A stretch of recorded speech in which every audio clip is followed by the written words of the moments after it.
وما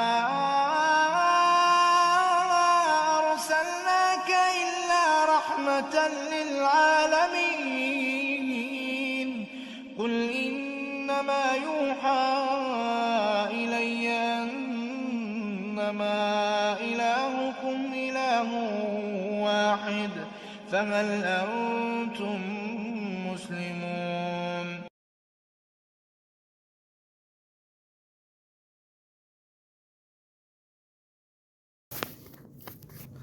اعوذ باللہ من الشیطان الرجیم بسم اللہ الرحمن الرحیم الحمدللہ والصلاة والسلام علی رسول اللہ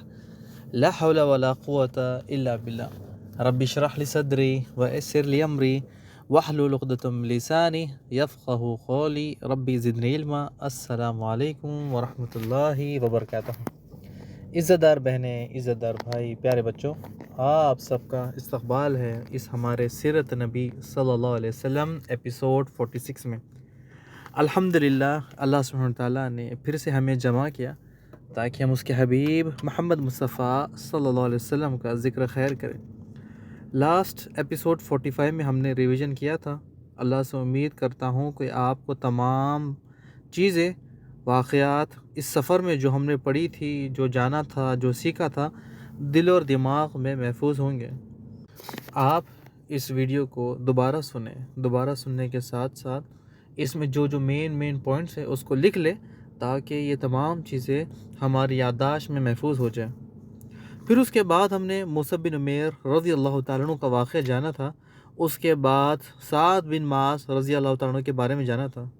سعد بن معاذ رضی اللہ تعالیٰ عنہ کے بارے میں ہم نے پچھلے بار پڑھا تھا، لیکن تھوڑی سی اور چیزیں میں ایڈ کر دوں کیونکہ پچھلے ایپیسوڈ میں وقت کم تھا تو میں مکمل رکھ نہیں سکا، لیکن امید ہے کہ آپ کو سعد بن معاذ کی زندگی پہ ہلکی سی ایک جھلک ڈالتے ہیں کہ انہوں نے کتنی زندگی گزاری محمد صلی اللہ علیہ وسلم کے ساتھ، لیکن چھوٹی سی زندگی میں اللہ سبحانہ تعالیٰ نے انہیں اتنا بڑا مقام دیا جو ایک آدمی سوچ بھی نہیں سکتا۔ یعنی سعد بن معاذ رضی اللہ تعالیٰ کا واقعہ ہم جانتے بھی ہیں کہ شاید آپ کو پتہ بھی ہوگا کہ ان کی عمر تقریباً 29 یعنی 29 یا 30 کے قریب تھی جب وہ اسلام قبول کرتے ہیں، اور جب ان کی موت ہوتی ہے یا جب وہ اللہ سبحانہ تعالیٰ کے پاس جاتے ہیں تو ان کی عمر تقریباً 36 ہوتی ہے۔ تو آپ لگا لیں 6 سال یا 6.5 سال یا اس کے اندر ہی آپ لگا لیں، یعنی 6 یا 7 سال کے اندر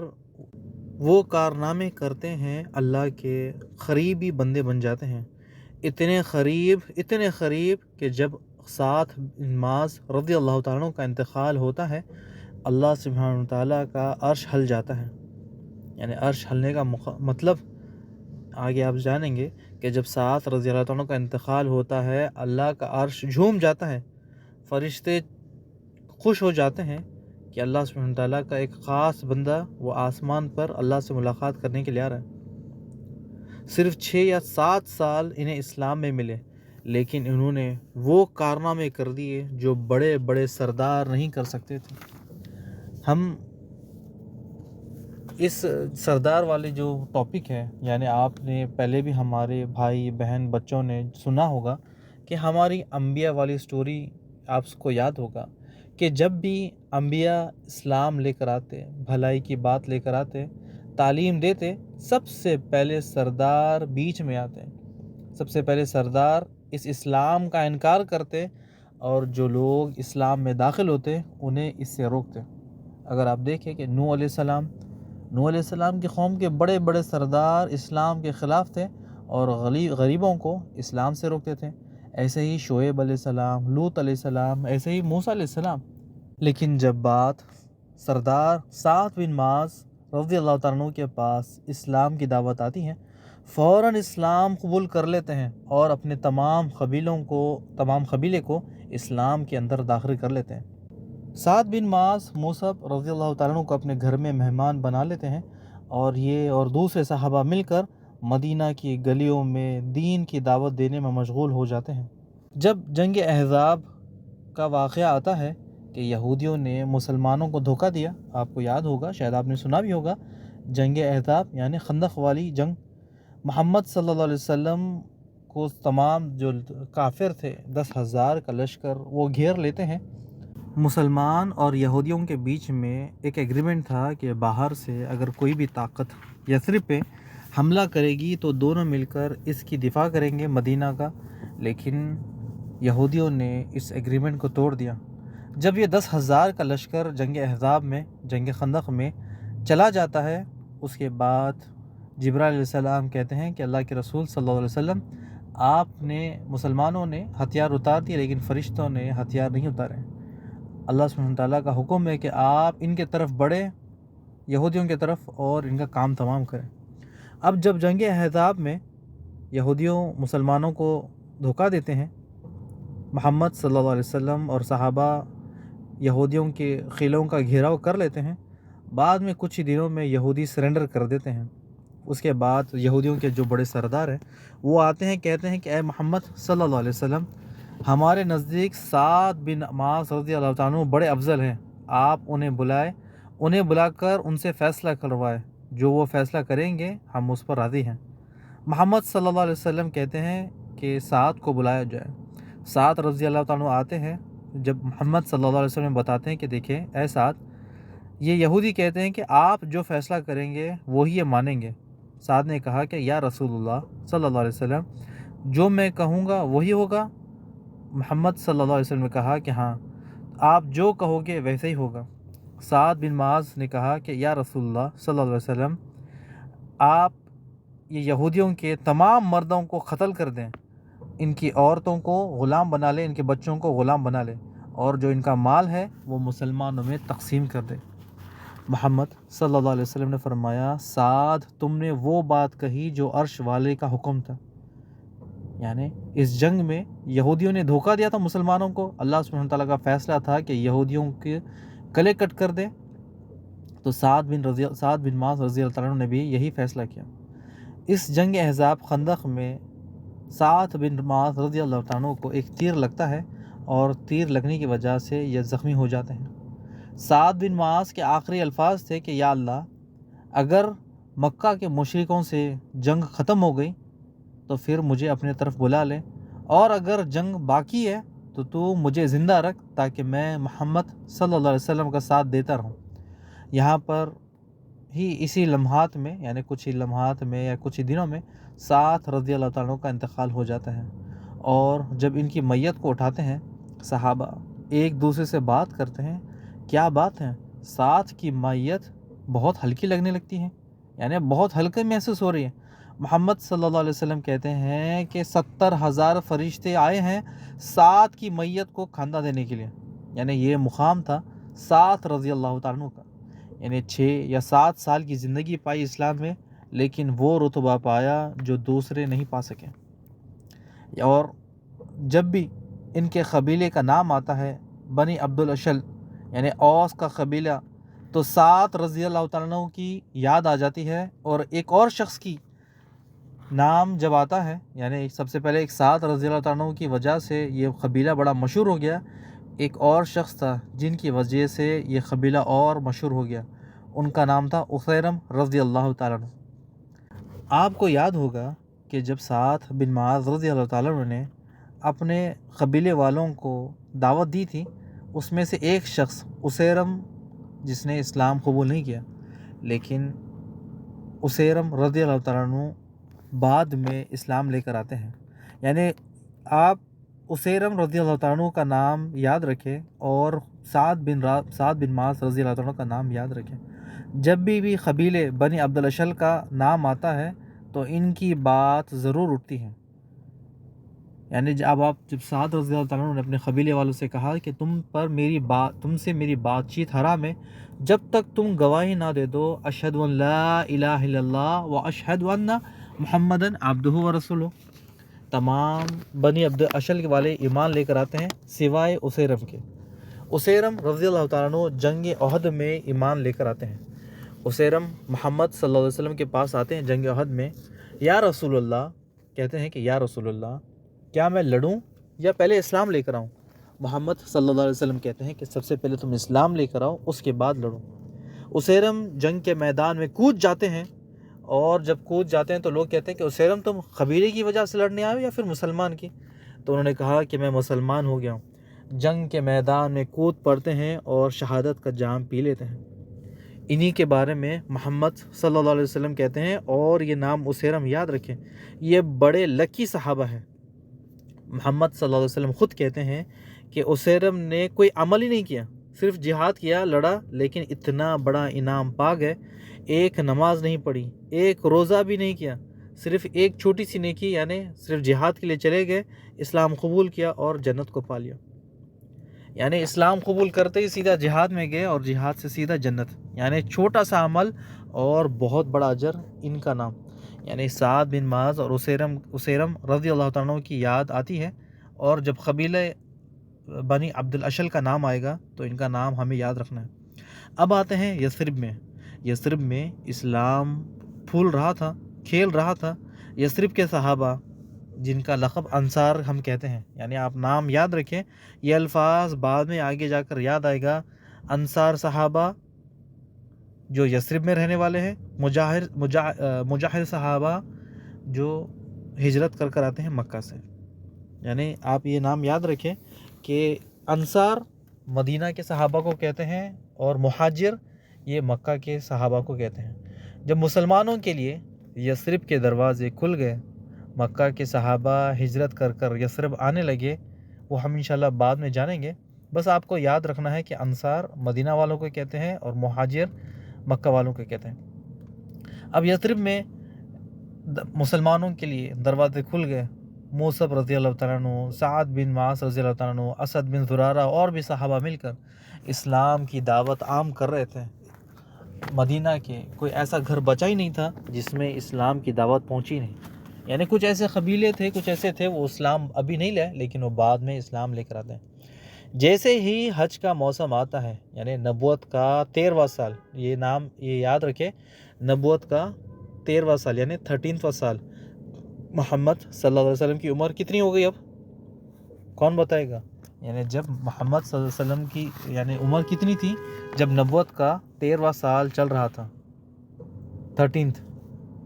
دیکھتا ہوں میں کون کمنٹس میں لکھتا ہے کہیں صحیح جواب۔ لیکن چلے آگے بڑھتے ہیں، ٹائم ہمارا زیادہ ہوتا ہے۔ یعنی نبوت کا جب 13واں سال تھا، محمد صلی اللہ علیہ وسلم کی عمر 53 ایئرس تھی۔ یعنی یہی 53 ایئرس آپ صلی اللہ علیہ وسلم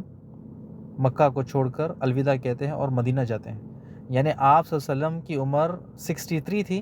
63 میں سے 10 سال آپ مدینہ میں تھے، یعنی 53 سے 63 10 سال، 40 سال سے لے کر 53 تک، یعنی 13 سال آپ مکہ میں تھے اور 40 سال میں آپ کو نبوت ملی۔ امید ہے آپ کو یاد ہوگا، یعنی 1 سے لے کے 40 تک آپ مکہ میں تھے، 40 سال میں آپ کو نبوت ملی، یعنی 40 سے لے کر 53 تک آپ مکہ میں، یعنی 13 سال تک تھے۔ جب 53 سے 63 مدینہ جاتے ہیں، 10 سال آپ مدینہ میں تھے، اس کے بعد وہاں سے آپ کا سفر اللہ کے پاس ہوتا ہے۔ اب آپ دیکھیں کہ تمام لوگ ملکوں سے حج کے لیے نکلتے ہیں، ایسے ہی یثرب سے کچھ لوگ مکہ کی طرف نکلتے ہیں۔ ان میں تقریباً 75 مسلمان شامل ہوتے ہیں، یعنی 75 کے ساتھ ساتھ اور بھی کافر جو لوگ تھے، جو اپنے آپ کو سمجھتے تھے کہ ہم دین ابراہیم پر ہیں، ہماری عبادت بالکل صحیح ہے، لیکن وہ تو صرف کہتے تھے، لیکن وہ بالکل کافر تھے۔ ان کافروں کے ساتھ مل کر تقریباً 75 مرد اور عورت مل کر یثرب کے لیے نکلتے ہیں۔ اب جب مکہ کا سفر شروع ہوتا ہے، ان میں موصب رضی اللہ تعالیٰ عنہ بھی موجود تھے۔ سفر شروع ہوتا ہے، راستے میں تمام مسلمان ملتے ہیں، آپس میں ایک دوسرے سے بات کرتے ہیں، کب تک ہم رسول اللہ کو مکہ کے راستوں پر بھٹکنے چھوڑیں گے؟ ظالم لوگ رسول اللہ صلی اللہ علیہ وسلم کو نشانہ بنا رہے ہیں، ہم کیسے خاموش رہے؟ ہم یہاں مسلمان مدینہ میں یثرب میں آرام سے ٹھنڈی چھاؤں میں گہری نیند میں سکون سے آرام سے ہیں، لیکن رسول اللہ صلی اللہ علیہ وسلم ٹھوکریں کھا رہے ہیں۔ آپس میں یثرب والے بات چیت کرتے ہیں، کیوں نہ ہم رسول اللہ کو اپنے ساتھ یثرب لے کر آ جائیں۔ اب یہ بات چل رہی تھی کہ رسول اللہ صلی اللہ علیہ وسلم کو یثرب لے کر آئیں، یہ راستے میں پلان بنا رہے تھے کہ مکہ جا کر آپ صلی اللہ علیہ وسلم سے بات کرتے ہیں کہ یا رسول اللہ آپ ہمارے ساتھ یثرب چلیں، یہ پلان ان کا تھا۔ اب موصب رضی اللہ تعالیٰ عنہ بھی ان کے ساتھ تھے۔ اب جیسے ہی حج کا موسم شروع ہوا، یہ یثرب سے نکلے، راستے میں بات چیت چل رہی تھی، اب وہ مکہ پہنچتے ہیں۔ رسول اللہ صلی اللہ علیہ وسلم تک خبر پہنچتی ہے، موصب رضی اللہ تعالیٰ عنہ خوشخبری کے ساتھ پہنچتے ہیں کہ یا رسول اللہ صلی اللہ علیہ وسلم، یثرب میں اسلام کے لیے دروازے کھل گئے۔ یعنی اب جو لوگ اسلام میں داخل ہوتے ہیں یثرب میں، ان کی تعداد زیادہ ہے۔ موصب رضی اللہ تعالیٰ عنہ محمد صلی اللہ علیہ وسلم کو خوشخبری دیتے ہیں کہ یا رسول اللہ صلی اللہ علیہ وسلم، یثرب کے حالات اب ایسے ہیں، یثرب کے حالات اب اس طرح سے چل رہے ہیں، اس طرح سے اتنے مسلمان ہو گئے، اور یہ ساتھی ہمارے اب وہاں پر کام کر رہے ہیں۔ سعد بن معاذ نہیں ہے اس بار، لیکن موصب رضی اللہ عنہ اور باقی صحابہ آ جاتے ہیں۔ اب موصب رضی اللہ عنہ کی ماں سے ملاقات ہوتی ہے، ماں بھی کہتی ہیں کہ میرے بیٹے یہ چھوڑ دے، لیکن موصب رضی اللہ عنہ پہلے تو ٹھیک تھے، لیکن اب کہتے ہیں کہ اگر کسی نے ہمت بھی کی مجھے ہاتھ لگانے کی، تو میں اس کے خلاف تلوار اٹھا لوں گا۔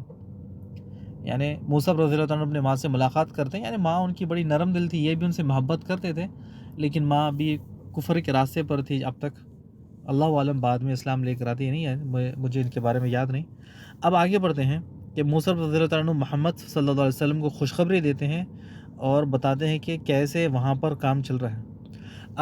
اور یہ بھی کہتے ہیں کہ یثرب کے لوگ آپ سے ملاقات کرنا چاہتے ہیں، اور یہ ان کا پلان ہے۔ کھلم کھلا آپ صلی اللہ علیہ وسلم سے ملاقات نہیں کر سکتے، ہمیں پتہ ہے کہ مشرک لوگ آپ صلی اللہ علیہ وسلم کے اوپر نظر گڑائے رکھے ہیں، اور کہیں ہم اور آپ محمد صلی اللہ علیہ وسلم سے بات چیت کرتے رہے، پکڑے گئے، تو محمد صلی اللہ علیہ وسلم بھی نقصان میں پہنچیں گے اور ہم بھی نقصان میں پہنچیں گے۔ اب یہ بات مشرکوں کو گوارا نہیں تھی کہ ان کی ناک کے نیچے لوگ اسلام قبول کرے، محمد صلی اللہ علیہ وسلم سے ملاقات کرے اور یہ دین آگے بڑھے، لیکن انہی کے ناک کے نیچے 6 سب سے پہلے مسلمان ہوتے ہیں، پھر اس کے بعد ان کی تعداد 13 ہو جاتی ہے، اس کے بعد تیسرے سال یعنی اس سال جب آپ صلی اللہ علیہ وسلم کی عمر 53 ہوتی ہے، 75 لوگ اسلام قبول کر مکہ آتے ہیں۔ مشرکوں کو تو اس کے بارے میں پتہ نہیں، وہ تو ابھی سو رہے تھے، ان لوگوں کو تو شیطان نے جگایا، شیطان نے بتایا، تب یہ جاگے۔ وہ کیسے انشاءاللہ آخری میں جانیں گے، انشاءاللہ جب وقت ملے گا تو اس میں انشاءاللہ میں شیئر کروں گا کہ شیطان کی چیخیں کیسے نکلیں۔ اب تمام یثرب انصار صحابہ ایک ساتھ رسول اللہ صلی اللہ علیہ وسلم سے ملاقات کرنا چاہتے تھے کہ انہیں لے جانے کے لیے کچھ تو پلان بنائیں، کہ پھر ایک وقت طے پاتا ہے کہ آدھی رات میں ہم محمد صلی اللہ علیہ وسلم سے ملتے ہیں، تو اب ہم سب سے پہلے حج مکمل کریں گے، اس کے بعد جب ایام تشریق آئے گی اس میں محمد صلی اللہ علیہ وسلم سے ملاقات کرنے کا یہ پلان بناتے ہیں۔ اور پلان کہاں پر تھا کہ اسی جگہ پر جہاں پہلے بیعت ہوئی تھی، یعنی پہلے بیعت عقبہ ہوئی تھی، ابھی دوسری بیعت عقبہ ہوگی، اور رات اسی لیے چنی تاکہ کسی کو خبر نہ ہو کہ ہمارا ایسا بھی پلان ہے، اور اس وقت تو سب سوتے رہیں گے، یعنی اس گھاٹی سے کوئی گزرنے والا نہیں ہے، جو حاجی لوگ ہیں وہ مینا میں آرام کر رہے ہیں، اور مکہ والے اپنی مست نیند میں مکہ میں سو رہے ہیں، نہ مکہ والوں کو یہاں پر کام ہے، نہ مینا والوں جو حاجیوں کو یہاں پر کوئی کام ہے۔ اب محمد صلی اللہ علیہ وسلم سے ڈے اور ٹائم فکس ہوتا ہے کہ ہم اس رات میں اس جگہ پر محمد صلی اللہ علیہ وسلم سے ملیں گے، یعنی ایام تشریق میں، یعنی 12 حج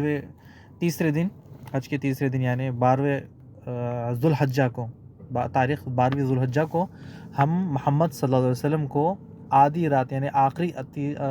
رات کے آخری حصے میں محمد صلی اللہ علیہ وسلم سے ملاقات کریں گے، اور کہاں پر؟ وہ بھی اس گھاٹی میں۔ جب ٹائم فکس ہو جاتا ہے اور تمام لوگوں کو یہ خبر مل جاتی ہے کہ ہم حج مکمل کرنے کے بعد رات کے وقت محمد صلی اللہ علیہ وسلم سے ملاقات کریں گے۔ اب حضرت کعب بن مالک رضی اللہ تعالیٰ عنہ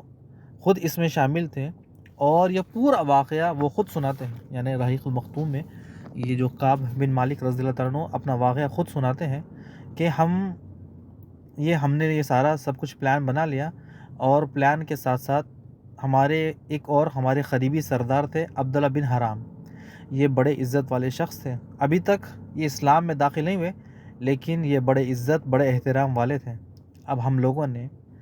عبداللہ بن حرام سے بات کی کہ کہا کہ اے سردار، آپ ہمارے بیچ بڑے عزت دار ہوں اور بڑے شریف النفس انسان ہوں۔ ہم آپ کو موجودہ حالات سے نکالنا چاہتے ہیں تاکہ آپ جہنم کا ایندھن نہ بنیں۔ کعب بن مالک کہتے ہیں کہ ہم نے انہیں اسلام کی دعوت دی اور پھر انہوں نے صحیح اسی وقت میں اسلام قبول کر لیا۔ پھر ہم نے انہیں بتایا کہ ہمارا اس طرح سے پلان ہے کہ ہم رسول اللہ صلی اللہ علیہ وسلم کو اس عقبہ والی گھاٹی میں ملاقات کرنے والے ہیں اور رات کے آخری حصے میں۔ تو پھر انہوں نے بھی ہماری بات سن لی اور یہ ہمارے ساتھ چلنے کے لیے تیار ہو گئے۔ اب کعب بن مالک رضی اللہ تعالیٰ عنہ کہتے ہیں کہ ہماری روٹین تھی، روٹین کے مطابق ہم تمام اپنے اپنے خیموں میں بستروں پر رات میں پہلے حصے میں سو گئے۔ ہم تو بس ایکٹنگ کر رہے تھے، لیکن جو ہماری قوم کے مشرک لوگ تھے وہ تو اپنی گہری نیند میں چلے گئے۔ اب ہم اپنے بستر پر آنکھیں کھلے ہو کر انتظار کر رہے تھے کہ کون سا وقت آئے گا اور ہم اپنے بستر سے اٹھیں۔ پھر کعب بن مالک رضی اللہ تعالیٰ عنہ کہتے ہیں کہ ہم اپنے بستروں سے آہستہ آہستہ نکلتے جیسے چڑیا گھونسلے سے نکلتی، بالکل دبک کر، چھپ کر ہم نکلتے، ایک ایک کر عقبہ کی گھاٹی میں جمع ہوتے رہے۔ ہماری تعداد ٹوٹل 75 تھی، ہم میں 73 مرد اور 2 عورتیں۔ جب تمام لوگ گھاٹی میں جمع ہو گئے، محمد صلی اللہ علیہ وسلم کا انتظار کر رہے تھے، آنکھیں رسول اللہ صلی اللہ علیہ وسلم کو دیکھنے کے لیے مچل رہی تھی، کان رسول اللہ صلی اللہ علیہ وسلم کی آوازوں کا انتظار کر رہے تھے۔ کچھ ہی دیر میں وہ لمحہ آیا جہاں اللہ کے رسول صلی اللہ علیہ وسلم کو ہم نے دیکھا۔ رسول اللہ صلی اللہ علیہ وسلم ہمارے پاس آ کر بیٹھ گئے اور آپ صلی اللہ علیہ وسلم کے ساتھ ان کے چاچا عباس بھی موجود تھے۔ عباس رضی اللہ عنہ ابھی تک مشرک تھے، لیکن وہ فتح مکہ کے ٹائم پہ اس وقت میں وہ اسلام لے کر آتے ہیں۔ عباس رضی اللہ عنہ کو فکر تھی کہ میرا بھتیجا اس گھاٹی میں جا رہا ہے اور وہ اکیلا ہے اور ساتھ میں ان کے کوئی حفاظت کرنے والا کوئی نہیں، تو اسی لیے عباس رضی اللہ عنہ تیار ہوتے ہیں کہ میرے بھتیجے میں بھی آپ کے ساتھ چلوں گا کہ کہیں باہر والوں نے آپ کو کوئی نقصان نہ پہنچا دیں۔ تو پھر جب آتے ہیں عباس رضی اللہ عنہ اور سب سے پہلے آپ صلی اللہ علیہ وسلم کے چچا عباس رضی اللہ عنہ بات شروع کرتے ہیں، اور انہیں پتہ تھا کہ جو میرا بھتیجا ہے وہ مکہ میں ظلم برداشت کر رہا ہے، لیکن اگر یثرب چلا جائے گا تو وہاں ظلم کا شکار سے ہو سکتا ہے بچ جائے، ورنہ وہاں پر بھی اگر ظلم کا شکار ہو جائے تو پھر بہتر ہے کہ وہ یہاں ہمارے بیچ میں محفوظ ہے۔ انہیں پتہ تھا کہ یثرب کے لوگ انہیں لے جانے والے ہیں، لیکن موقع اچھا ہے، اگر میرا بھتیجا وہاں امن و سکون سے اگر رہ جائے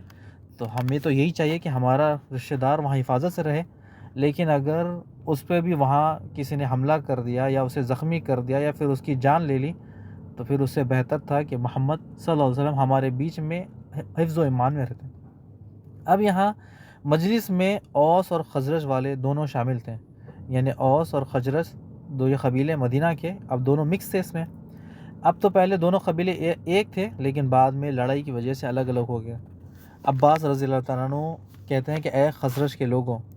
ہمارے اندر محمد صلی اللہ علیہ وسلم کی جو حیثیت ہے وہ آپ کو معلوم ہے، ہماری قوم کے جو لوگ ہیں ان کا دین ایک ہے، ہم ایک جیسے ہیں اور ہمارے پاس محمد صلی اللہ علیہ وسلم محفوظ ہیں، وہ اپنے شہر میں ہیں، اپنے لوگوں کے بیچ میں ہیں اور اپنے سکون میں ہیں۔ جو بھی لڑائی جھگڑے ہوتے ہیں وہ آپس میں ہوتے ہیں، لیکن اگر وہ تمہارے ساتھ چلے گئے، تم لوگوں نے وعدہ کر لیا کہ ہم انہیں یہاں سے لے کر جائیں گے، لے کر جانے کے بعد محمد صلی اللہ علیہ وسلم کے خلاف ہو گئے، یعنی اگر جیسے ہی تمہیں پتہ چلا کہ تم پر مشکلیں آ رہی ہے تو تم محمد صلی اللہ علیہ وسلم کو ایک کونے میں کر دو، یعنی میں تمہیں ایک بہت بڑی ذمہ داری دے رہا ہوں، سوچ لو، تمہیں اندازہ نہیں کہ محمد صلی اللہ علیہ وسلم یہاں پر تو محفوظ ہیں، اور جب وہاں لے جاؤ تو مشکل کے وقت میں میرے بھتیجوں کو اکیلا چھوڑ دو، تم لوگ ایک راستہ اختیار کر لو اور میرے بھتیجوں کو اکیلا چھوڑ دو، تم لوگ فیصلہ کر لو، محمد صلی اللہ علیہ وسلم کو اپنے ساتھ لے جانے کے لیے تیار ہو، اچھے وقت میں برے وقت میں میرے بھتیجے کا خیال رکھنا ہے، انہیں اکیلا نہیں چھوڑنا، اب بھی وقت ہے، سوچ لو، یا تو انہیں یہیں پر چھوڑ دو، جو تمہارے ارادے ہیں اسے بھول جاؤ، کیونکہ وہ اپنے قوم میں اپنے شہر میں حفاظت سے ہیں، عزت سے ہیں، یہاں پر تو ہلکی پھلکی جو بھی ابو جہل سے لڑائی ہوتی ہے یا پھر کسی اور